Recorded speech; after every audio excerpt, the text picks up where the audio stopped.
Welcome, and let's unpack this deep dive. Today, we are analyzing a life story that is really a monument to American fame, and at the same time, just a devastating cautionary tale. It really is. We're talking about dizzying heights, a level of cultural influence that's almost hard to comprehend now, and then these crushing depths of personal isolation. Right.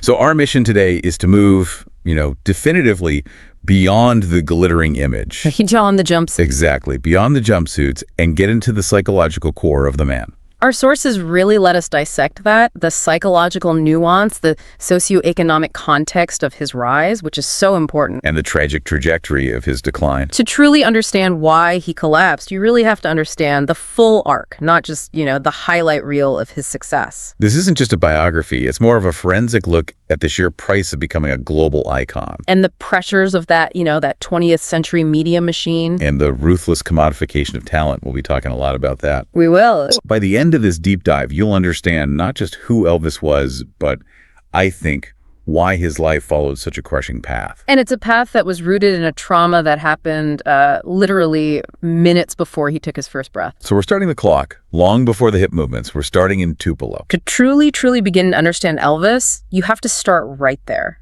at his genesis. His birth in Tupelo, Mississippi, January 8th, 1935. And the immediate, profound tragedy that just overshadowed it completely. This wasn't something that happened years later. This was built into the very foundation of who he was. And the sources really emphasize that he was born into abject poverty. We say that a lot, but what does that actually mean in this context? It means a level of destitution that's hard to imagine. His family, Vernon and Gladys, were living hand to mouth, constantly. So this wasn't just a tough spell? Not at all. This was a constant state of being. And it cemented this lifelong, almost obsessive fear of financial insecurity in him. Which would influence so many of his later decisions, right?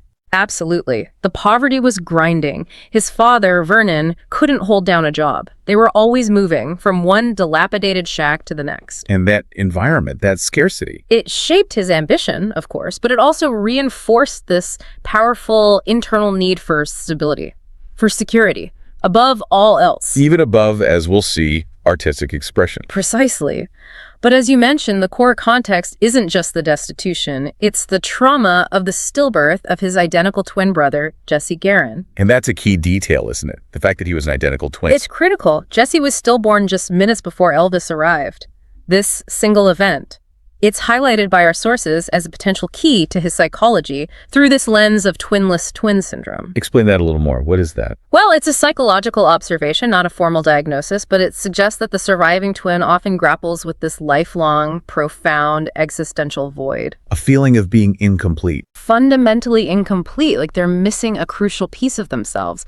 And it's not just a general sadness, it's a pervasive sense of loss that you can't really articulate or heal in a conventional way. That is such a heavy psychological burden to carry from the moment you're born. It is. So did the sources suggest how he tried to cope with that void? I mean, did the success, the fame, did that help fill it? Or did it just make the hole bigger? I think the sources repeatedly emphasized that the fame never truly filled it. It amplified it. It absolutely amplified it. He became reliant on external things to validate his existence, to quiet that deep-seated loneliness. Which explains the entourage, the famous Memphis Mafia. Precisely. He couldn't stand to be alone. He compulsively gathered this huge group of people around him. The physical presence of all these loyalists was a substitute, in a way, for that missing half. An attempt to fill the empty space left by Jesse. And the very first person to step into that original void, to become his anchor in the face of all that poverty and loss, was his mother, Gladys. Their relationship is described in the sources as, and this is a specific word, symbiotic. It really was. They were interdependent to a degree that was, even by the standards of the time, seen as unhealthy. She was everything to him. His confidant, his emotional shield, his greatest source of reassurance. In this world of destitution and uncertainty, Gladys was the emotional foundation, period. And this intense, almost controlling emotional dependency, it showed his entire worldview. It's fascinating because you can see that dynamic, that desperate need for a constant, all-encompassing anchor just repeating itself tragically later in his life. He was a survivor from his first moment. And his mother was the emotional proof of his survival. And that right there seems to be the key to his future tragedy. It's the absolute key. It instilled these two competing drives in him. On one hand, this great ambition to escape poverty forever. Which led to the commercial decision. Exactly. And on the other, this desperate, paralyzing fear of losing the few emotional things he relied on. Which led to the emotional collapse. And yet, beneath all that, the sources characterize him as fundamentally a shy, introverted boy, always hiding behind the personas. But even in that shyness, the world around him was feeding him these sounds that would just change music history. Right. Being poor in Mississippi meant he was in this cultural melting pot. He was absorbing this rich tapestry of American music that, frankly, wealthier, more segregated communities just missed out on. So what was he hearing? He was hearing everything that became the sonic DNA of rock and roll. The mournful, storytelling wail of the blues. The ecstatic, liberating rhythms of gospel music from church. The Assembly of God Church, right. Music that was all about communal emotional release. And of course, the plain-spoken narrative structure of country music. So these weren't just separate genres to him. No, not at all. They were the soundscape of his life, of his survival. This early, organic exposure was the fertile ground. It was. He was uniquely positioned, both socially and musically, to be the conduit for this massive cultural change. The poverty gave him access to the sounds, and the emotional trauma gave him this deep internal hunger to channel it all into his performance. Okay, so we moved from the foundational poverty and that profound personal trauma of Tupelo to Memphis, 1954. This is the inflection point, the moment of transformation. Elvis is, 20 years old? Driving a truck? A nobody by any societal standard. And he walks into Sun Records. And this wasn't just a casual visit. This was the precise collision of this immense, raw, unformed talent. A very specific commercial vision. A very specific commercial and, you could say, visionary intent from Sam Phillips, the owner of Sun Records. Right. Phillips wasn't just there to record local singers. No, he was searching for something. A specific cultural alchemy that could translate segregated music into mass market appeal. And the sources have this quote from him. It's cynical, it's revealing, and it's pivotal to the entire history of music. It's the driving force of the whole moment. Phillips famously said that if he could find a white man with the Negro sound and the Negro feel, he could make $1 billion. $1 billion. He knew the market was there. He saw the incredible artistic talent of Black musicians being held back by segregated radio and distribution. And he saw the white youth market as just desperate for that energy. And that context is so vital. Back then, American music was strictly segregated. Strictly. R&B for Black audiences, country for white audiences, you did not cross the line. Or if you did, it was some sanitized cover version. Exactly. The lines were clearly drawn politically, socially, and commercially. And then the magic happens. And it happens entirely by accident, spontaneously. He's taking a break from a recording session he was supposed to be doing. And he just starts goofing around, improvising "That's All Right" by the blues artist Arthur Crudup. And in that moment, he creates this spontaneous fusion. A hybrid of country and R&B. Some with an accent and a rhythm that just absolutely shredded all the existing musical rules. And that moment, that's identified as the true explosive birth of rock and roll. It is, because he wasn't just covering a song, he was dismantling a barrier. He was dismantling segregation in music itself. He forced white kids to hear and to fall in love with sounds they were previously barred from. Which is why the reaction was so immediate, so visceral, and so often so hostile. People weren't just reacting to the sound, were they? No, they were reacting to the visual, the kinetic energy of the performer. It was raw, unbridled sexual energy, something completely new in mainstream white culture. Let's get specific. What was it about his physical performance that just shocked people so deeply in the 50s? The sources detail it really well. The shaking legs, the famous hips. The pelvis. The pelvis. This movement was considered scandalous, a threat to public morals. In the hyper-conservative, buttoned-up 1950s, this raw, physical, uncontrolled performance was seen as deeply subversive. It bypassed your brain and went straight for a gut reaction. It demanded a physical reaction from the audience.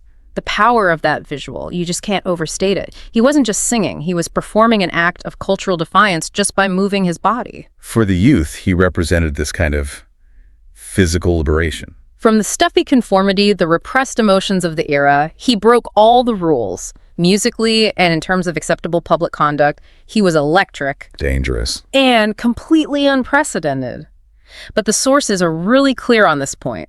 This explosive, unprecedented fame which he was so emotionally ill-equipped to handle. It immediately brought Colonel Tom Parker into his life. And this is where the genius starts its fatal transaction. And with the arrival of Colonel Tom Parker, the whole narrative shifts, doesn't it? It's an immediate shift in focus. We go from the story of this revolutionary, boundary-breaking artist to the story of a highly managed and ultimately a confined brand. Parker is one of the most controversial figures in modern music history.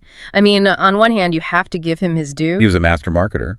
A genius self-promoter who understood mass media before almost anyone else. He absolutely professionalized the chaotic beginnings of Elvis's fame. But the overwhelming consensus in our sources is that he was, at the end of the day, detrimental. Detrimental to Elvis the artist and Elvis the man. He focused ruthlessly on commodification. Now, that's a word we hear a lot, but what did that actually look like? How did Parker turn him into this product? Parker's genius, and I use that word carefully, lay in market saturation and controlling the image. He took that infamous 50% cut, right? A 50% cut of everything. Unheard of. But the commodification wasn't just about the records, it was everything. He created the entire framework for celebrity merchandising. So we're talking about Elvis' signature scarves. Scarves, cheap souvenirs, fan club kits, dolls. He turned Elvis into this unstoppable, disposable money machine, and in the process, stripped out the artistic integrity in favor of sheer commercial ubiquity. And there was another huge non-artistic constraint that Parker imposed. It was about his own status. A critical detail that shapes the entire second half of Elvis's career. Parker wasn't a U.S. citizen. He was an illegal immigrant. An immigrant who had overstayed his visa, yeah. And because he was potentially subject to deportation, he could never risk leaving the United States. Which fundamentally constrained Elvis's entire career. It forced him to tour exclusively within the U.S., and critically, it made the Las Vegas residency, this domestic, stable cash cow, the ideal business model for Parker. So no chance for Elvis to get a fresh perspective, to get international exposure. None. And that path led straight to Hollywood. Which the sources identify as the place where the artistic rot really set in. The problem wasn't cinema itself. It was the formula, the contracts Parker signed. He was trapped. Trapped in this relentless churn of, 31 formulaic, often just lackluster musical comedies. Between 1956 and 1969, that's a lot of bad movies. He was churning out bland soundtracks instead of making groundbreaking, vital music. The machine demanded quantity and predictability. And the sources call this a Faustian bargain. It was the perfect trap, built on his foundational trauma. Elvis got immense, almost unbelievable wealth. The financial stability he craved. The security he desperately needed after the poverty of his childhood. But the cost was immense. He sacrificed his creative integrity, his artistic drive. He was safe, but artistically suffocated in this gilded cage of his own making, earning millions while feeling deeply, deeply dissatisfied. But don't the sources also acknowledge that Parker's structure was maybe the only way to manage the chaos? To keep him financially solvent, which Elvis desperately needed? That is the essential nuance, and it's a fair point. Parker provided structure, but it was a toxic structure. He didn't mentor Elvis toward independence. He cemented his dependence on the Colonel. And if Elvis had been more emotionally stable, maybe he would have broken free. Maybe. But the stability of that Hollywood formula was just too comfortable, too financially safe to abandon. And in the middle of all this, the commercial machinery, the emotional foundation he had relied on his entire life, just shattered. In 1958, the death of his mother, Gladys. This is the definitive turning point, the point of no return. It is. The structural integrity of his life failed in that moment. If you believe the theories about the twinless twin, Gladys was the primary figure compensating for that original loss. She was the external anchor keeping that void at bay. And when she died, the descriptions of his grief are just. It wasn't just sadness, that would be natural. Witnesses described it as a complete disintegration of self. The emotional anchor was gone. And there was nothing left to withstand the pressure of fame or the emptiness of his career. The sources are clear. He never truly recovered from the collapse of that emotional foundation. He was unmoored, wealthy, globally famous. But emotionally defenseless. And the subsequent years are a direct consequence of him trying to manage that unhealed, deep-seated grief right alongside the crushing pressures of the Hollywood machine. So he sought comfort in chemicals. And in controlled environments, which sets the stage for the tragedy of the 70s. Okay, so despite the artistic malaise, the constant stream of bad movies, the grief, he has this one incredible moment of pure, artistic redemption. The 68 comeback special. It was an act of pure desperation, wasn't it? An artistic reassertion. After years of churning out those forgettable soundtracks, he steps onto that stage for the TV special. And the visual. The black leather. It was stunning. It reminded the entire world of his raw, dangerous, sexual, unmanaged power. It was electric. It was a moment of cultural defiance against the very brand Parker had built for him. It proved the talent was still there. It had only been buried. He was briefly free, but the period that followed the famous Las Vegas era, which should have been this sustained triumph. The sources characterize it as a profound, drawn-out tragedy. It began as a triumph, yes, the return of the king to live performance. But the specific demands of the Vegas residency quickly morphed that triumph into the worst kind of gilded cage. It was perfect for Parker, though. Financially perfect, stable, domestic, no international travel. But for Elvis, it was physically and mentally annihilating. Let's talk about the physical cost. We need to detail the reality of that schedule. The schedule was beyond grueling. We're talking 2 shows a night, a dinner show, and a midnight show. 7 days a week. For extended runs of 4 or 5 weeks at a time, this pace was physically and psychologically unsustainable for any performer. Let alone one carrying decades of unhealed trauma and dependency issues. And crucially, this intense schedule necessitated a chemical intervention. He couldn't just run on adrenaline. No, just to function, to meet those contractual demands night after night. Which brings us to the nature of his prescription drug use. And the sources are really clear to differentiate this from, say, recreational use. Very clear. The drug use was functional. It was a chemical regimen designed purely to manage the grueling physical toll of performing. Like a physiological seesaw. That's a perfect way to put it. Uppers, like amphetamines, were necessary to get him energized for the stage after just a few hours of sleep. Then painkillers for the constant physical pain from the intense performances and his poor diet. And then downers, barbiturates, were essential just to force his body and his racing mind to shut down and sleep after the immense adrenaline crash. So he's trapped in a cycle. The drugs enable the work, and the work demands the drugs. And this all happened within an environment that had zero accountability, no truth-telling. He was completely isolated, even though he was constantly surrounded by the Memphis Mafia. Right. These men, often childhood friends or relatives, were paid by Elvis to provide company, protection, and unconditional support. They were sycophants. Yes, men. Exactly. They weren't going to challenge him on his habits. They weren't going to tell him the truth about his escalating drug dependence or his rapidly deteriorating physical state. He created a vacuum around himself. A vacuum where his worst impulses could just run unchecked. Which is the ultimate consequence of the trauma, isn't it? Needing people around him to feel complete. But needing them to agree with him to maintain control, which ultimately isolated him from reality. The need for absolute control, stemming from the chaos of his early life, meant he pushed away anyone who offered real resistance. He became the absolute king of Graceland. But it was a kingdom built on denial and prescription bottles. And meanwhile, his personal life was just unraveling. Completely. His marriage to Priscilla ended under the weight of it all. The pressure, his infidelity, the constant drug-induced haze he was living in. And when Priscilla left. That moment just reinforced that deep, ancient loneliness he'd been carrying since birth. The loss of his wife, like the loss of his mother, like the loss of his twin. It was another devastating emotional rupture. And he was chemically ill-equipped to handle it. Leading to even further dependence on his drug cocktail. The gilded cage, which was originally built by Parker, was now reinforced by his own psychological state. So we jump forward. The final curtain.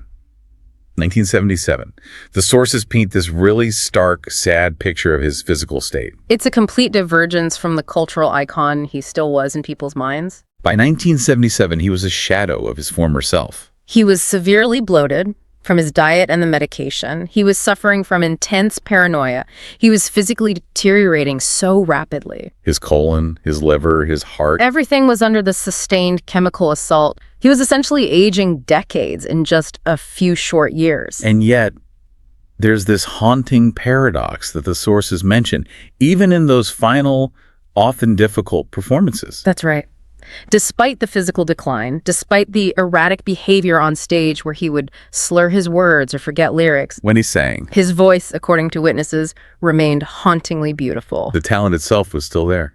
The raw instrument that changed the 20th century was intact, but the vessel was just failing catastrophically from years of neglect and chemical management. And the final tragic endpoint is just one of the greatest paradoxes in the history of fame. Dying alone on a bathroom floor at age 42. Despite being worshipped by millions around the globe. The contradiction is almost unbearable to think about. The adoration was global, the wealth was immense, the power was absolute. Yet the final moment was one of total isolation and collapse. He was physically surrounded by the entire infrastructure of fame and fortune, but he was fundamentally disconnected from any meaningful human or artistic support. So the sources, they collectively frame his entire life, not just as a tragedy, but as a stark cautionary tale. a profound demonstration of the ephemeral nature of fame. And the irrevocable damage that is caused by unhealed foundational trauma. He had everything the world could offer him. Wealth, power, adoration. But he lacked the one thing he always sang about. And perhaps desperately sought genuine peace of mind, self-acceptance. It's the ultimate failure of success. He changed the entire cultural landscape of the 20th century. He forced the music world to integrate. He ushered in a new era of youth culture. But he utterly lost himself in the process. His life became the perfect illustration of how success cannot compensate for psychological neglect and profound emotional dependency. The pressure and the demands of the brand. Managed by Parker and enabled by his own needs, it exploited that vulnerability until there was nothing left but the gilded cage. He achieved stability from poverty, but at the cost of his life. Hashtag tag outro. So this deep dive, it really showed us how all these different threads came together. The psychological trauma, the ghost of the twin, Combined with those desperate socioeconomic drivers, and these ruthless business decisions, the relentless commodification we talked about. it all combined to create this unique American tragedy, a perfect storm that just consumed a talent of staggering proportions. And we hope you noticed how crucial it is to understand the context behind it all. Right, that desperate desire for stability that made him accept the Faustian bargain of Hollywood. The psychological shadows of the twinless twin that made him unable to survive his mother's death. Critical thinking requires us to look beyond the myth and see the human constraints, the vulnerabilities at play. It makes you reevaluate the whole narrative of the king. He was a revolutionary artist who was ultimately sacrificed on the altar of commercial expediency and his own unhealed need for security. The tension between the electric artist who improvised It's all right. and the performer trapped in that Las Vegas formula, forced to chemically function just to fulfill a contract that defines his entire decline. So as we close, let's leave you with one final provocative thought that builds on everything we've uncovered today. We've seen how fame demanded he sacrifice his creative integrity for stability. Given that his biggest emotional stability mechanism, his mother, was gone by 1958, consider this. If Elvis had never made the move to Hollywood, if he had instead resisted Parker and focused solely on authentic artistic creation, even with financial instability, would he have survived the death of his mother? Or was his trajectory of self-destruction already sealed by the deep-seated trauma of the twinless twin, regardless of commercial success? Think about the weight of that inherent loneliness. Welcome back to the deep dive. Today we're shifting gears a bit. We're turning our focus from the unbelievable, just meteoric rise of an icon, Elvis Presley, to the far more complex and frankly heartbreaking story of his descent. Exactly. If you followed his early years, you know the narrative. I mean, a boy from Tupelo, Mississippi, who took the sounds of the South, blended them into something completely revolutionary, and became, well, almost overnight, this global cultural phenomenon. He was the king, the rebel, the disruptor. There was. But history shows us that the second act of a cultural titan it's often less glorious, isn't it? It's more painful. It really is. And our deep dive today begins around 1958. That's the real pivot point, where the pressures of fame, they transition from being exhilarating to being completely corrosive. We're moving past the music and the fame itself to focus on the underlying mechanisms of his collapse. Precisely. We've synthesized a collection of sources, biographies, medical analyses, personal accounts, and what emerges isn't just a timeline of a star fading. It's a devastating narrative. So our mission today is to analyze the precise causality of his downfall. How did these external pressures, this deep internal trauma, and the mechanisms of celebrity control all combine to create what the sources call the Hollywood trap? And then the slow, inevitable pharmaceutical dependency that just tragically defined his final decade. This arc is so critical. It's a story defined by, and I'm quoting here, Grief, control, and the slow erosion of a human spirit behind a glittering facade. A glittering facade. Yeah. We're really defining the toxicity of unmitigated fame, looking at the immense human cost of being trapped inside the persona of, the most famous person on the planet. Okay, so let's unpack this crucial turning point. 1958, Elvis is 23 years old. He has hit the the zenith of his power. Right on top of the world. He's conquered music, sold millions of records, he's transitioned into successful films, and his cultural image, the sneer, the hair, the dangerous movement, it's everywhere. He seems utterly untouchable. And then reality just intrudes with a cold shock. The draft notice from the U.S. Army. And this is where we have to pause, I think, and really try to explain the historical shockwave this created. Because for a modern listener, the idea of a mandatory draft, it seems so distant. It's abstract. It is. And this was not some symbolic deployment for the cameras. This was the U.S. government forcing the biggest, most revolutionary youth icon in the world to comply with authority. It was an unimaginable disruption. Here is the very symbol of youthful rebellion, the star who danced too scandalously for television. Yeah, Ed Sullivan from the waist up. Exactly. And now he's being ordered to cut his iconic hair, trade in his custom suits for a standard uniform, and, as the sources note, literally scrub barracks floors and toilets. And there was so much public scrutiny to make sure he received no special celebrity treatment, especially in those early stages. It created this profound public paradox. For his manager, Colonel Tom Parker, the draft was actually a calculated move. A masterstroke of public relations is what one source calls it. It really was. Elvis's image was constantly under attack by these moral guardians who saw him as dangerous, a threat to American youth. By serving honorably, he was instantly sanitized. He becomes the clean, patriotic American boy. Exactly. And that public relations victory was immense. It humanized him. It solidified his crossover appeal for a much broader, older audience. But that public win, it came with an immense personal price tag. Right. The sources really emphasize that while America loved this narrative, the experience caused Elvis immense personal anxiety. Well, of course.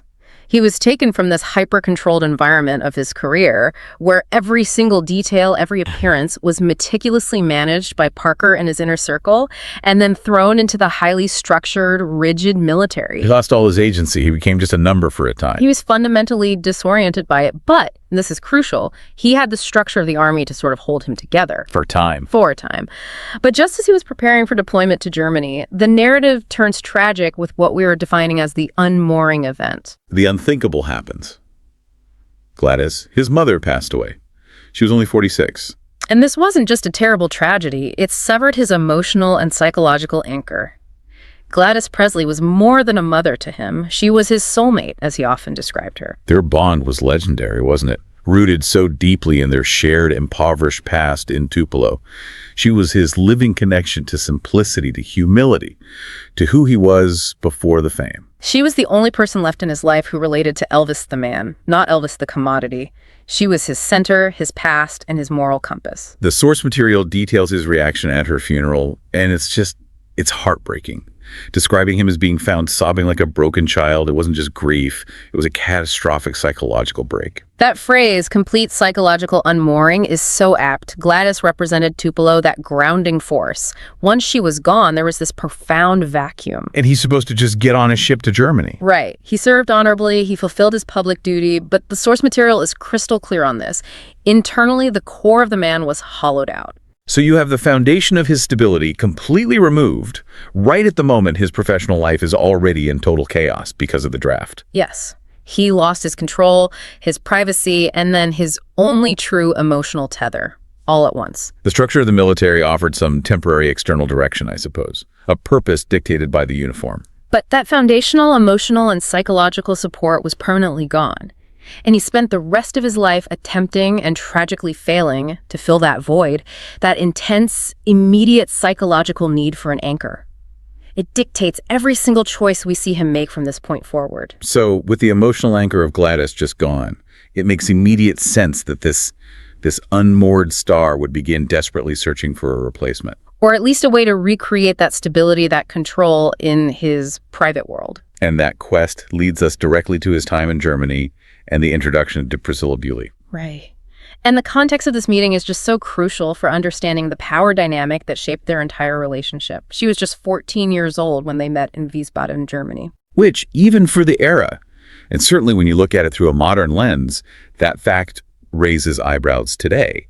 It just fundamentally defines the imbalance of power between them. It does. And you have to ask, why did he gravitate toward her? The sources suggest she represented innocence and a connection to a simpler time. He saw in her the possibility of a clean slate. A non-famous person, uncorrupted by Hollywood or his history. Exactly. She was malleable. He could construct a private world around her, safe from the chaos that had just devastated his public life and, his internal state. The power dynamic was absolute.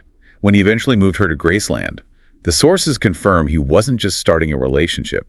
He was actively attempting to mold her into his ideal companion. And that word mold is the key operative word. It implies direction, creation, control. He dictated her appearance, her style of dress, even her mannerisms. He was trying to replicate the stability he had lost with his mother's death.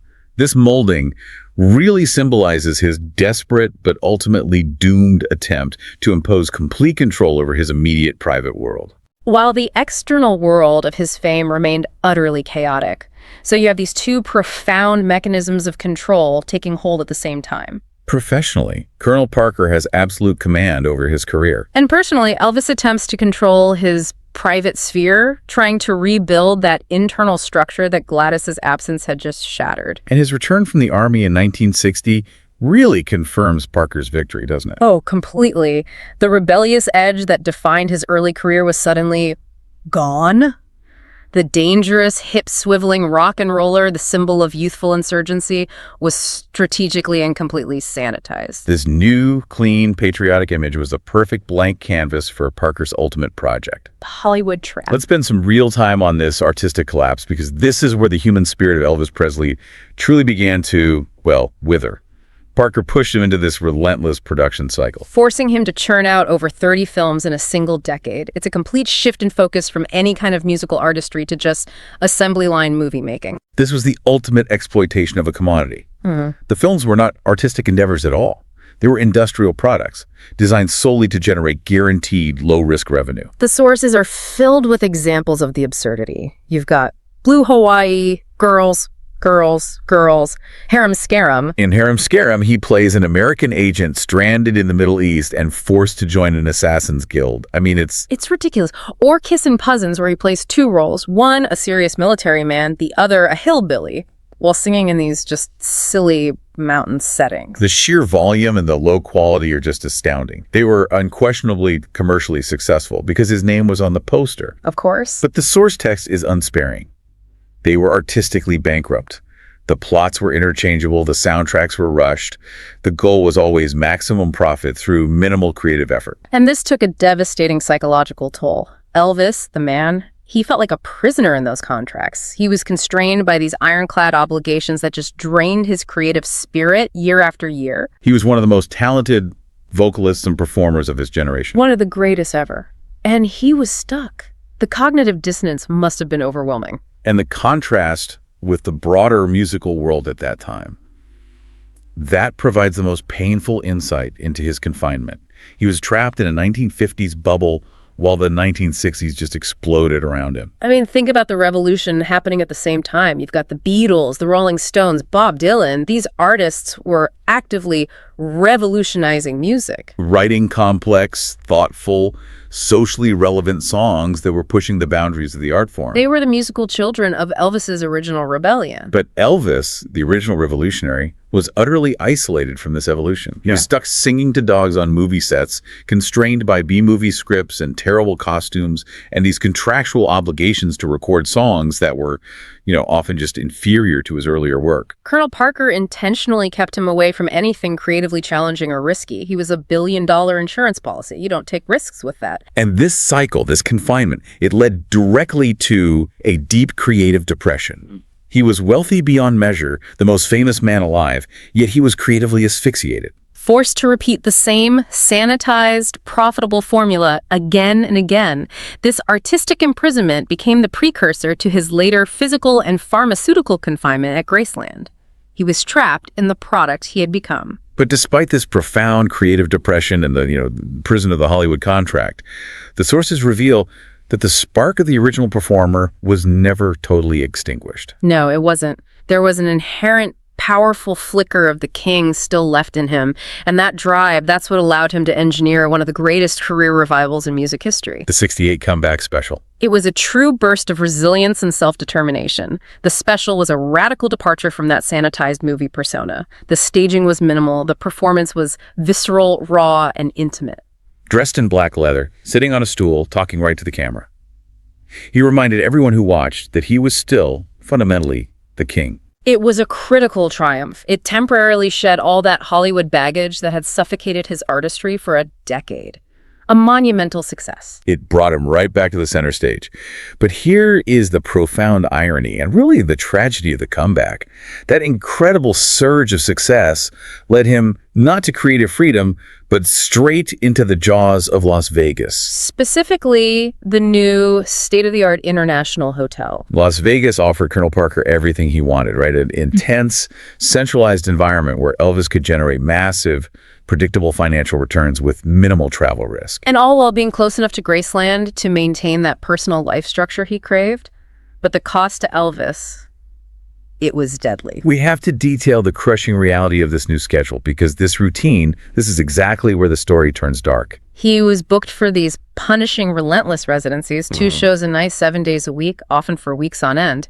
It was a conveyor belt of performance. It demanded an unnatural level of energy and emotional output.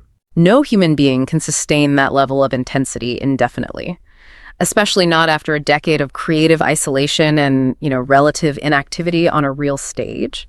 The physical demands of the show, the acrobatics, the lung power, the sheer charisma needed to command thousands of people twice a night were immense. And this unsustainable schedule brought about what he viewed as the necessity of, chemical intervention. To survive the Vegas grind, he needed to be ramped up for the 8 p.m. show, ramped up again for the midnight show, and then immediately brought down hard to combat the adrenaline and the growing insomnia that this chaotic schedule created.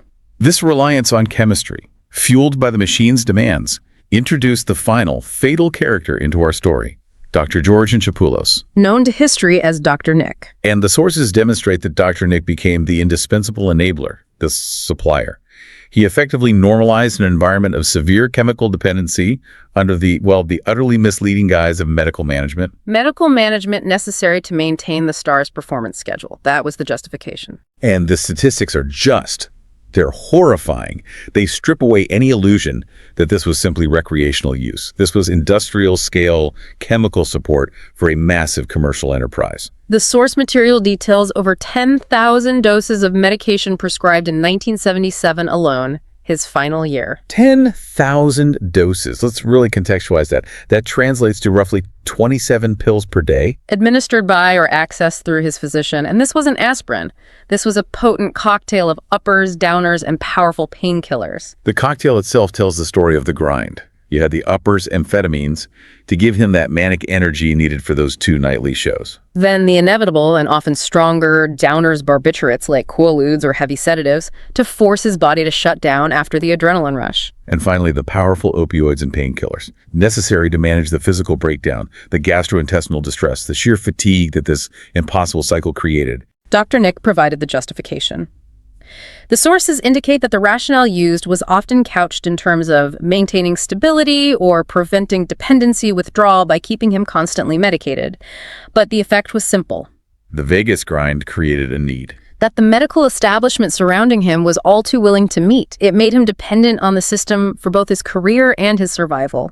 The chemical unsustainability of the schedule became the literal cause of his death. The man who was once the epitome of physical vitality and energy was now a walking chemical experiment, trapped between the stage lights and the deep, drug-induced sleep.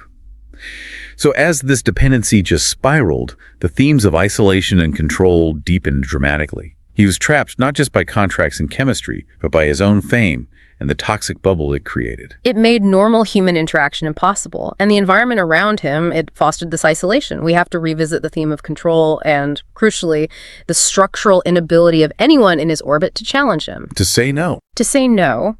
The machinery, Colonel Parker, the doctors, the entourage, they all depended on his continued performance. Anyone who threatened that mechanism by challenging his behavior or his dangerous drug use was quickly removed. He was surrounded exclusively by yes men. And the relentless schedule, the emotional vacuum, the deep need for control, and the rampant drug use. It all inevitably led to the collapse of his marriage. That beautiful facade of the Graceland family unit just sank completely under the weight of his increasing infidelity, his erratic behavior, and his debilitating drug use. Drusilla's insight into this period is devastating. The source provides a striking, resonant quote where she described her experience. She said she was married to a ghost. A ghost. He was physically present within the walls of Graceland, but psychologically and emotionally he was utterly unreachable, lost in the demands of his persona and the suffocating haze of medication. The innocent girl he tried to mold had watched the man she loved be completely absorbed and destroyed by the king. And this collapse leads us directly to Graceland as a literal fortress. If you define his final years, the central theme isn't excess. It's a state of profound, self-imposed isolation. He had constructed a barrier, physical, chemical, and emotional, around himself. He was actively barricaded inside Graceland. This physical fortress was meant to keep the world out, but it ultimately just kept Elvis in, locking him away with his deteriorating physical health. He was battling severe clinical depression and rapidly increasing obesity, compounded by the constant chemical input.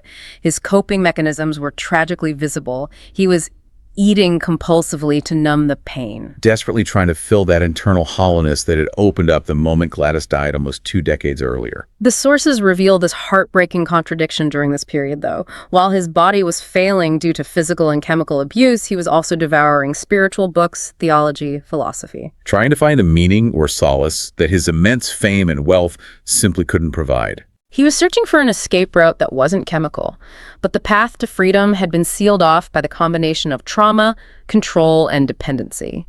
His life had become an endless loop between the demands of the stage and the isolation of his home. And the narrative reaches its ultimate, tragic conclusion on August 16th, 1977. The man who had started a revolution, who had created the template for modern celebrity, was found unresponsive on his bathroom floor.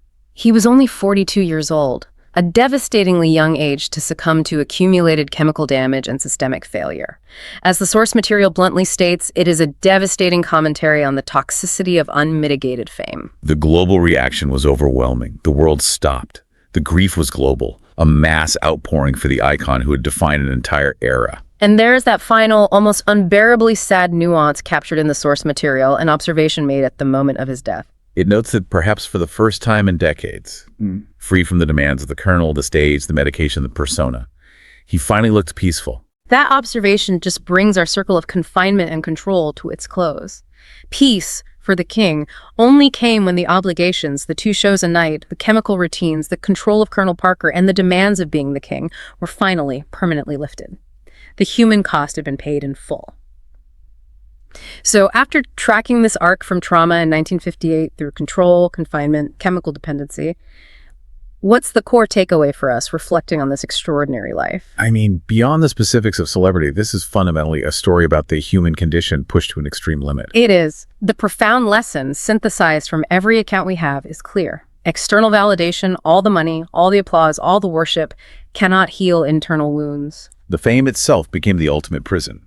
It amplified his internal need for control and provided the resources, via Dr. Nick and the Vegas machine, to manage the subsequent breakdown chemically rather than psychologically. And if you track that causality chain, the connections are absolutely definitive. You see Gladys's death as the initial trauma, which precipitates the profound need for emotional control, which he tried to exert over Priscilla and his personal life. Right. And that need for control allowed Colonel Parker to lock him into the Hollywood trap, which created the creative depression. The creative depression and financial success led to the punishing Vegas schedule, which demanded the pharmaceutical use. And that chemical dependency directly linked his fate irrevocably to his final collapse. You can just track those transitions from trauma to control to chemical dependency. It's a perfect, tragic, closed loop. He was performing a superhuman feat for a decade and needed superhuman chemical intervention to sustain it. And this raises the most important and, I think, provocative question for you, the listener, to carry forward. The prison of the king persona was absolute. So if complete psychological release was only found in death, what systems, personal, professional, and medical, failed him? What responsibility does the apparatus of unmitigated celebrity, which demanded that punishing two-show-a-night schedule and provided the necessary chemical support, ultimately hold in his collapse? It forces us to confront the fact that even the most powerful person on the planet can be completely powerless against the toxic structures built around their success. Thank you for joining us on this deep dive into the tragic second act of the king's life. His story remains a potent, resonant warning against the cost of fame unchecked by humanity. Goodbye. Welcome back to the deep dive. Today, we're taking a necessary, but I think a pretty difficult journey. It's definitely a heavy topic. Yeah, we're moving past the exhilarating rise of rock and roll, past the Hollywood glamour, and into the really painful final chapter of, well, the most famous man on the planet, Elvis Presley. It's a huge transition, isn't it, from this dazzling myth to a staggering human tragedy. Because for so many people who know the name Elvis, they know the legend, but the human cost of that fame often gets, oversimplified. Right. So I think our mission today is to really analyze that precise confluence of factors, the profound isolation, the medical negligence that really enabled it, and that unique sort of distorting pressure of celebrity culture that all came together and led to his death. Absolutely. We really need to dissect the final 4 years of his life, so 73 to 77, because that's where the true nuanced failure really happened. It's the perfect way to frame it, a nuanced failure. Because our source material describes these years not as some sudden collapse, but as a slow, painful march toward the inevitable. That phrase. That language alone, it just suggests this long, drawn-out catastrophe that was, it was tragically visible to everyone around him. It really sets the emotional tone for this, doesn't it? This isn't just a story about a musician, slowing down. Yeah. It's a story where hyperfame just amplified his inherent vulnerabilities and the failures of his environment. It didn't heal them. The intensity of his stardom created this bubble. Right. And that bubble, which was, designed for protection, it actually became a zone of unchecked self-destruction. So let's start there. Let's unpack the visible state of Elvis during this period, because the physical transformation alone tells such a story of systemic failure. What was the scope of this decline? Well, the decline was dramatic. By the mid-70s, that picture of physical vitality that had literally defined rock and roll was just gone. Completely gone. We see a confluence of really severe, intertwined health issues. He was battling crippling obesity, which, put immense strain on his cardiovascular system. Of course. But this was all compounded by chronic issues that he felt, or was led to believe, required constant chemical management. So specifically, he was dealing with excruciating chronic pain from various things, recurring migraines, and this is critical, glaucoma. Glaucoma, that's a serious condition. It needs extremely meticulous medical attention. We're talking high levels of pain, issues with sight. It's not something you can just, ignore or self-medicate your way through. Exactly, precisely. And all of these physical ailments, they got deeply tangled up with a rapidly escalating dependency on prescription medication. The decline was so visible, not just in the photos where you see the weight gain and the obvious fatigue, but you could see it in his cognitive function, his stage presence. The king was just. Yeah. He was no longer that vibrant youth who shocked the world. He was a man struggling against his own body, a captive of his environment, and ultimately a victim of the very medical structure that was supposed to be taking care of him. So if his body was failing him so visibly, who was supposed to be managing his care? And why did they fail so catastrophically? This brings us right to, I think, the most controversial and critical part of this decline. That's right. The medical catastrophe centered around his personal physician, Dr. George Nicopulos, known to everyone as Dr. Nick. This is maybe the most essential nuance we have to grasp today, especially for anyone trying to understand the difference between, say, substance abuse and a professionally sanctioned dependency. Okay, let's really unpack that distinction because it is so critical for understanding his mindset and ultimately his fate. Our sources make a really strong point of this, that Elvis did not see himself as an addict in the street sense. Why is that internal view so important? It fundamentally shifts the entire context, the moral, the legal, the psychological. When we talk about typical addiction, there's often this element of illicit activity. Right? You're seeking out illegal substances, or you're consciously going against medical advice. Right, you're breaking the rules. Elvis was completely insulated from that reality. He wasn't buying drugs illegally in some back alley. He wasn't sneaking pills. He was receiving them. Powerful, controlled, often contradictory substances from a licensed medical professional he trusted. from Dr. Nick. So in his mind, he's operating entirely under the umbrella of legitimate medical care. Yes. He was allowed to believe, maybe even encouraged to believe, that this intense drug intake was sanctioned, it was regulated, and it was medically necessary for his schedule and his pain. That is the devastating ethical twist. He completely outsourced his health decisions to a professional who was, in fact, enabling his dependency on an industrial scale. Wow. That's the difference. He had a legal shield for his drug use. To him, he was just taking the medicine his doctor prescribed for his very real symptoms. So it removes the criminal element. And replaces it with a devastating medical and ethical failure. The resulting situation, when you look at the figures we have, is just. It's clearly defined as medical negligence on a massive scale. That phrase, medical negligence on a massive scale, is shocking, and the data completely validates it. Let's get into the horrifying figures of this prescription abuse, because they're really hard to wrap your head around. The numbers. I mean, you really have to pause and absorb the scope of this. We know that Dr. Nick and other physicians, they justified this level of prescribing based on Elvis's needs, right? To manage chronic pain, insomnia, the exhaustion from touring, stage fright. The demands of being Elvis. Exactly, the demands of being Elvis. But the scale is just. It's indefensible. Consider this.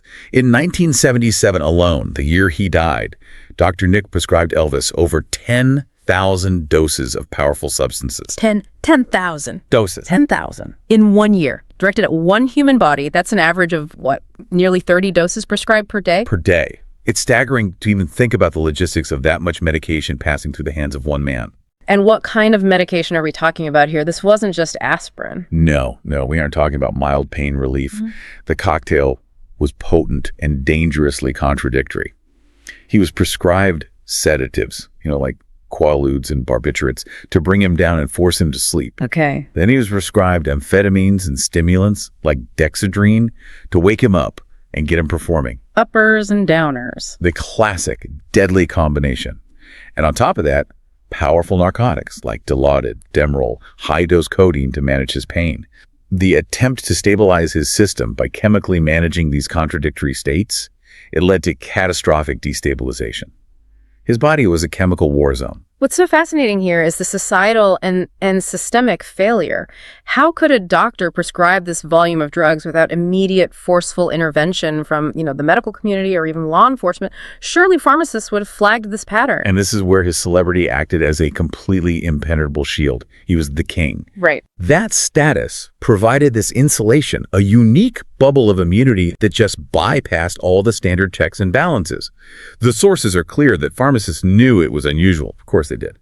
But Dr. Nick provided the professional sanction, and the pressure of dealing with the entourage of the most famous man on earth was just overwhelming. So the very system designed to regulate medical practice, the state medical boards, the pharmacies, it failed because it was dealing with this complete anomaly. Right. A patient whose fame made him untouchable, even in the middle of his own self-destruction. Exactly. The Medical Review Board in Tennessee, they eventually did try to address it, but by then it was far too late. And, there was an element of justification from Dr. Nick, who later claimed he was trying to prevent Elvis from seeking illicit street drugs by controlling the supply. But the source material makes it pretty clear that this rationalization just disdained. It utterly failed to protect the patient. Of course it did. The sheer volume of prescriptions transforms that from any kind of therapeutic management into outright enabling. But the insulation wasn't just medical, was it? It was also profoundly personal. It was enforced by the people who were closest to him. We need to talk about the phalanx of sycophants, which really acted as the second layer of this catastrophe. This is the psychological environment that just sealed his fate. The sycophants were the inner circle, the bodyguards, the assistants, cousins, often called the Memphis Mafia. Right. And we should use the source material's definition here. A sycophant is someone who acts obsequiously to gain an advantage. They lavish praise and subservience no matter what the ethical cost is. So they weren't really friends or critical advisors. They were, for all intents and purposes, employees whose entire financial and social well-being depended on pleasing Elvis. 100%. Their loyalty was to the paycheck, not to the man's health. And their primary function, it really shifted from security to just reinforcing his destructive behavior. They were described as being terrified to say no.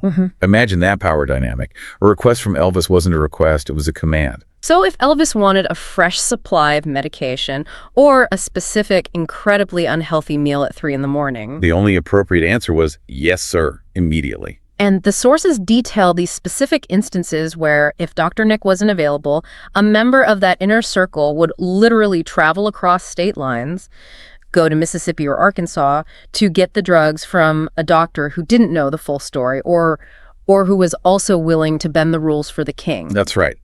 And this environment just created a feedback loop of tragedy. Every destructive desire Elvis had, whether it was more food, more isolation, more medication, it was instantly met and facilitated by this circle. And any attempted intervention. Meant immediate banishment. Speaking up wasn't just losing your job, it was losing this entire lifestyle funded by the king. So the net result then was just complete emotional and physical isolation. He was literally surrounded by people constantly, but he was utterly alone and facing his own decline because no one would give him the critical feedback or the intervention he so desperately needed. He was given the absolute unchallengeable power to destroy himself. And the only people close enough to stop him were the ones who were financially obligated to keep him comfortable no matter the long-term cost. It created an atmosphere where his decline just spilled over. It accelerated. The fortress was built not of stone, but of people who just didn't dare contradict him. Let's step inside that fortress now, because Graceland itself, it became a physical representation of his retreat in those final years. It changed so dramatically from a bustling home into a true isolation chamber. Yeah, Graceland's those final years it was less of a vibrant mansion and more of a highly secured, internalized prison. Right. It really became the physical manifestation of his retreat from a reality that had just become too demanding. He'd achieved the ultimate American dream, right? Absolute luxury and privacy. But then he weaponized that privacy against himself and the outside world. The gates were closed, security was tight, the windows were often draped. It created a psychological barrier as much as a physical one. And his schedule, it reflected this complete separation from the external world. He adopted what the sources call a truly nocturnal existence. That shift in rhythm was so profoundly isolating. He would sleep all day, often with the help of sedatives, and he'd typically wake up in the late afternoon or early evening. So when the rest of the world that runs on sunlight and normal business hours and social interactions, was ending its day, his was just beginning. Exactly. That schedule ensured he encountered almost no external pressures, no unexpected visitors, and definitely no dissenting viewpoints. He lived in his own time zone, completely decoupled from the reality most people inhabit. It just reinforced the feeling that he was not only the king, but that he existed on a totally different plane. So what did the king actually do during his waking hours inside this self-imposed isolation? This is where the tragedy takes on such a profound psychological dimension, this desperate search for meaning. Yeah, his activities. They reveal a man who was deeply aware of his own emptiness. Despite all the luxury surrounding him, he spent his hours engaged in really 3 main forms of coping.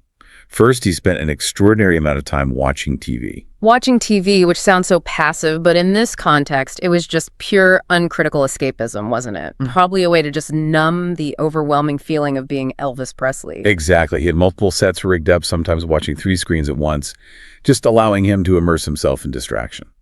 Second, and this is really revealing, he was reading spiritual texts voraciously. Reading spiritual texts, and this wasn't just casual reading, was it? The sources say he was diving into things like numerology, Eastern philosophy, works by mystics like Gurdjieff. This shows a man who was actively, desperately searching for meaning and purpose in a life that had become completely defined by its material excess. It really demonstrates an awareness that the fame, the wealth, the velvet and gold, it was profoundly not enough. He was seeking transcendence, a philosophical or spiritual answer to the deep, crushing unhappiness he felt. But he wasn't pursuing it externally. No. Instead of going out and finding that meaning through travel or charity or connection, he stayed locked inside his fortress with his books. It made his spiritual quest passive and internal. It was intellectual yearning without any behavioral follow-through. And the third activity, the compulsive eating, which is described as a form of self-medication that brings us right back to the body being the site of his emotional pain. Compulsive eating served the exact same immediate, tangible purpose as the narcotics, just dulling the pain of existence and providing instant gratification. And the scale of the food consumption was It was legendary and shocking. Massive quantities of fried foods, desserts, and of course the famous peanut butter bacon and banana sandwiches, often deep fried. The food was a substitute for spiritual fulfillment and emotional connection. The sources summarize this captivity perfectly. Elvis was a prisoner in a gilded cage. He was surrounded by luxury, by velvet and gold, but tragically, he was spiritually starving. That phrase just captures the central irony of his life, doesn't it? It really does. He had the world's devotion, infinite wealth, the theoretical freedom to do anything, yet he was starving for the one thing fame could not provide: contentment and a genuine unconditional anchor in reality. And the physical decline we talked about earlier was just the outward manifestation of that deep inner famine. And the spiritual starvation, it manifested so acutely in his relationships. After his divorce from Priscilla in 1973, he cycled through partners, most notably Linda Thompson and then Ginger Alden, the fiancée who would ultimately discover him. If we really analyze the nature of these relationships, the sources are crystal clear. Despite the intense charisma he could project, he was emotionally unavailable. So the romance was all external. Externally, it was lavish gifts, travel, attention, but the essential connection, the mutual give and take of a real adult partnership, was impossible for him to sustain. And the key analysis here is what he was actually searching for in these women and why the relationships ultimately failed to pull him out of his solitude. He wasn't looking for a true partner. No, not at all. He was desperately searching for a caretaker, not a partner. The psychological void left by his mother, Gladys, who died when he was young, before he hit peak fame, that became an obsession. He was specifically looking for the unconditional love of his mother, Gladys, or maybe the lost ideal of Priscilla, the woman he married before the pressures of his career and his lifestyle just consumed their marriage. So he was setting these women up for failure from the start. They were being cast in roles they could never possibly fulfill. Exactly. They were expected to provide this constant security and unconditional adoration that really only an idealized maternal figure could provide.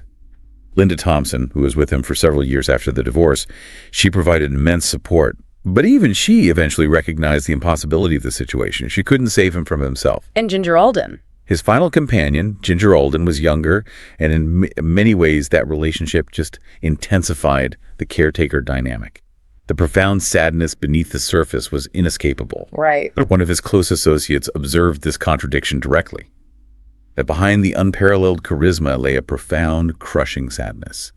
And that resulted in him being the most famous man on earth yet, entirely alone in the most intimate parts of his life. It's the ultimate paradox, isn't it? A man who could command stadiums full of screaming fans went home to a completely empty emotional life, barricaded by his own fame and his inability to form healthy attachments. And this brings us to the final grueling chapter of his life, the performances in 1977. The fact that the show even went on is just a testament to the sheer, unstoppable momentum of the Elvis financial and cultural machine, even as the man operating it was visibly failing. The machine needed to be fed, regardless of the condition of the driver. So give us the context of that final touring year. Despite his catastrophic physical and mental state, the weight, the drugs, the fatigue, how many times did he still take the stage in 1977? He performed over 50 times in 1977. 50. Just think about that schedule. A constant cycle of travel, late-night performance, managing pain, and then trying to sleep all while battling severe obesity, glaucoma, and consuming 10,000 doses of prescriptions a year. It was a staggering, almost impossible demand. A demand his doctors were enabling by giving him the chemicals to get out of bed and onto the plane. Precisely. And this struggle, it was terribly visible. Our sources note that the performance footage from this era is genuinely difficult to watch. What exactly were the visible, distressing signs of decline that the audience was witnessing night after night? Oh, the symptoms were unmistakable and often, humiliating for a star of his magnitude. On stage, he would visibly struggle to breathe. He'd have to pause between lines or lean heavily on the microphone stand, a clear sign of the strain on his heart and lungs. Wow. He was sweating profusely. He often seemed disoriented. And critically, he was forgetting lyrics, sometimes mid-song, which just indicated significant cognitive impairment from the drug cocktail flooding his system. Right. The sources detail concerts where he had to cut the set short or just ramble incoherently between songs. The performance had become this painful public display of his deterioration. But how did the audience react? How could fans watch this painful display and keep buying tickets for the show? Well, the reaction was complex. Many fans were heartbroken and bewildered, but the sheer devotion to the legend allowed many to just rationalize it, to excuse it as exhaustion or just part of his stage presence. The myth of Elvis was so powerful that it blinded people to the tragic reality of the man in front of them. They saw the legend, they didn't see the patient. Yet, amidst all this struggle, there was this powerful paradox that would occasionally break through: the transcendent power of his voice. This is the moment where the legend fought back against the tragedy. Even when his body was betraying him and his mind was clouded, occasionally the sheer raw talent, that unparalleled vocal instrument, it would just emerge. And that's the real tragedy, isn't it? The talent was still intact, but the vessel was failing. Completely. Tell us about the specific, powerful moment highlighted in the sources that captured this paradox, the moment that offered a glimpse of the unburdened man. It was his rendition of Unchained Melody. Towards the end of the show, he'd often sit down at the piano, which is the most vulnerable, exposed position on stage. Right. And when he would sing that song, just him, the piano, and that raw baritone voice, something would momentarily shift. For those 3 minutes, the source states clearly, the pain vanished. The voice, even at the very end, retained its emotional and technical power. It was an astonishing, almost supernatural ability to summon that talent from a body in complete chaos. So, for the audience, it was a moment of pure transcendence. They were hearing the king, unburdened, connecting directly to those gospel roots and the raw emotion that made him famous. Precisely. They were applauding the purity of the performance, the survival of the voice. But the deeper tragic analysis is that his powerful emotional singing was, in reality, a cry for help that the audience applauded but didn't fully understand. Wow. They heard the beauty. They missed the desperation inherent in the physical effort. He was communicating his profound misery through the only medium he had left, and the world just celebrated music without addressing the man. It's heartbreaking to realize the audience was cheering the very act that was exhausting his last reserves. That sets the stage for the morning of August 16th, 1977. Let's move to the culmination of this 4-year decline. The day itself was a humid, sweltering summer day in Memphis. The mundane nature of the setting, Graceland, it often hides the seismic event that occurred within those shielded walls. Recount the specific final moments of that day for us, as detailed in the source material. Elvis returned to Graceland in the early hours of the morning after a late-night dentist visit and some other activities. He had a flight scheduled for later that day to begin another tour leg. Another tour? He was with his fiancée, Ginger Alden. At approximately 9:30 a.m., he told her he was feeling restless and was going to the bathroom to read. It was a private moment, a routine activity for him, seeking refuge or escape, even in the final moments of his life. Yeah. He never came out. And what was the immediate physical cause of death, tying it directly back to the medical negligence we've been discussing? Ginger Alden discovered him later that morning. The official cause was cardiac arrhythmia, but the sources are absolutely clear. This massive cardiac event was directly and fundamentally exacerbated by the cocktail of drugs in his system. The toxic polypharmacy, the 10,000 doses, the years of systemic abuse, the crippling obesity, the unrelenting stress, it all just converged to overwhelm his heart. The medical catastrophe met its tragic conclusion. In that secluded, private space, which just emphasizes the deep irony of a man who died alone because he was too famous to be checked. When the news broke that afternoon, what was the immediate global reaction? Instantaneous and global. News interrupted broadcasts all over the world.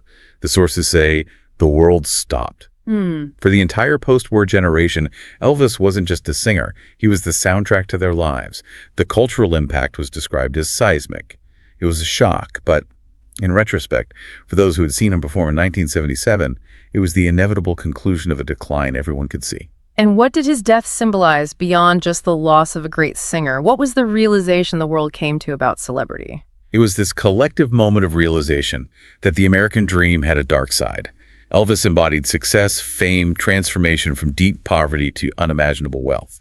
But his death, under these specific circumstances of grotesque excess, isolation, and medical enablement, it revealed that those very elements, absolute wealth, absolute power, unchecked access, could be fatal. It shattered the illusion. Completely. Shattered the illusion that fame provides happiness or protection from just fundamental human vulnerability. And the funeral itself, the ultimate public ceremony for a man who had craved privacy so much in his final years. Thousands of heartbroken fans lined the streets in Memphis. It was this massive public outpouring of grief and respect that had to be heavily managed by police and security. But the final poignant detail is about his resting place. Due to security concerns, he was eventually buried at Graceland next to his mother, Gladys. A fitting, if just heart-rending, return to his roots. It was the ultimate return to the only person who knew him before he was the king. Before the fame, before the pressure, before the sycophants and the drugs. It was the final physical expression of that lifelong yearning for unconditional love and safety, symbolized by his placement next to his primary attachment figure. The man who tried to fill that void with drugs and food was, in death, returned to the source of that earliest uncorrupted love. So as we step back and consider the ultimate legacy that emerged from this tragedy, we have to focus on the synthesis of everything we've discussed. The talent, the isolation, the enabled self-destruction. If we synthesize everything, the music, the stardom, the isolation, the drugs, the medical failure, the ultimate legacy of Elvis Presley is really defined by a deep and painful paradox. Okay, so let's define that paradox in the terms that our source material provides. On one side, he gave the world these incredible gifts, joy, rhythm, and liberation. He fundamentally changed music forever. He broke cultural barriers. He brought unprecedented excitement to generations. That is his undeniable genius, a legacy that survives, untainted. But the paradox is the cost of those gifts, the price tag he ultimately paid for the creation of the king. He paid for it with his own life. The creation of the global icon required the sacrifice of Elvis Presley, the man. His story ultimately serves as this poignant parable. It's a devastating illustration of the dangers inherent in absolute power and unchecked celebrity access. So what's the core lesson of that parable for us today about fame and human vulnerability? The lesson is succinct and devastating. Fame amplifies who you are, but it does not heal you. Wow. If you have inherent vulnerabilities, whether it's insecurity, a tendency towards self-soothing, and inability to set boundaries, fame doesn't erase those flaws. It pours accelerants on them by providing infinite resources and zero accountability. Elvis was insecure, and fame gave him the means to insulate himself entirely from reality.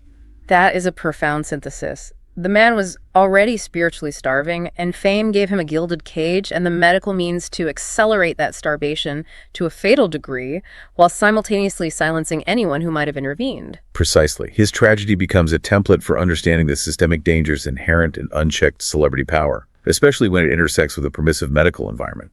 It compels us to look beyond the myth and see the person who was failed by everyone who was supposed to protect him. This deep dive has been exhaustive and necessary, I think, moving past the spectacle to face the full human cost.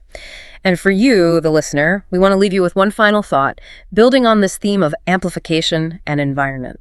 Think about the synergy of the environmental factors we discussed. The sycophants, the complete control over his environment at Graceland, and the unchecked, industrialized medical access provided by Dr. Nick. Consider how those specific elements acted as a fatal accelerator for this tragedy. If Elvis had been a regular person struggling with dependency and chronic pain, the immediate intervention mechanisms, the lack of infinite money, the necessity of facing reality, and the scrutiny of standard medical practices might have forced an intervention, or at the very least, drastically slowed the decline. But because he had absolute power and fame, those environmental factors provided the ideal, insulated conditions for self-destruction to unfold rapidly and privately. It's not just a story of a great man's fall. No. It's a moral challenge about the systems we build around our icons and the danger of enabling those we idolize. It certainly adds a layer of moral complexity to the adoration we still hold for him, forcing us to acknowledge the darkness that fame can cast. This has been an emotionally deep exploration. A difficult but incredibly important story to tell with nuance and honesty. That distinction between addiction and medical negligence is just crucial to understanding the full scope of this tragedy. We hope this analysis has provided you with detailed, nuanced knowledge about the distinction between dependency and negligence, and a deeper, far more empathetic understanding of the psychological toll of hyperfame. It's a story that reminds us of the vulnerable human being behind the unbreakable icon. Thank you for allowing us to guide you through this complex source material. Knowledge is most valuable when it's understood and applied critically. Do consider the moral implications of this story long after this deep dive is done, and how societies protect, or fail to protect, those they elevate to mythic status. We appreciate you trusting us to provide this thorough knowledge acquisition. Goodbye for now. We'll see you next time on The Deep Dive.